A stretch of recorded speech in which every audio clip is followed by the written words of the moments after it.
मोतीबिंदू operation नंतर आपण डोळ्याच्या आत जी लेन्स बसवतो, ज्याला IOL म्हणतात, त्याच्याबद्दल लोकांना बरेच प्रश्न असतात. सो मी ते एकानंतर एक तुम्हाला त्याची उत्तरं देणार आहे. नंबर 1, ही लेन्स एकदा डोळ्यात बसवली तर ती पडू शकते का? त्याचं उत्तर आहे नाही. ती एका बॅगच्या आत फिट होते आणि तुम्ही वाकलात, उड्या मारल्यात, ह्या साईडला, त्या साईडला, म्हणजे काहीही केलं तरी ती लेन्स डोळ्याच्या बाहेर पडू नाही शकत. ही कॉन्टॅक्ट लेन्स नाहीये, ती डोळ्याच्या आत फिट झाली.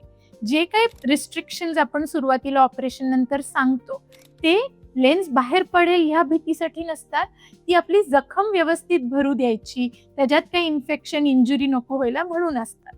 दुसरी गोष्ट, जी लेन्स आपण बसवतो तिला काही रेग्युलर क्लीनिंग, ती परत बदलावी लागते का? तर त्याचं उत्तर आहे नाही. त्याला काही रेग्युलर क्लीनअप किंवा रेग्युलर रिप्लेसमेंटची गरज नसते. ती परमनंट असते. ती एका इनर्ट मटेरियलची बनलेली असते, ज्याच्यामुळे तिला काही होत नाही. त्याच्यानंतर आपल्या डोळ्याचा नंबर बदलत नाही. ती युजुअली बदलता येत नाही. तिसरा प्रश्न असतो, की त्याची काही वॉरंटी असते का? की हे एवढे वर्ष ती टिकेल, त्याच्यानंतर त्याला काही होऊ शकतं. तर नाही.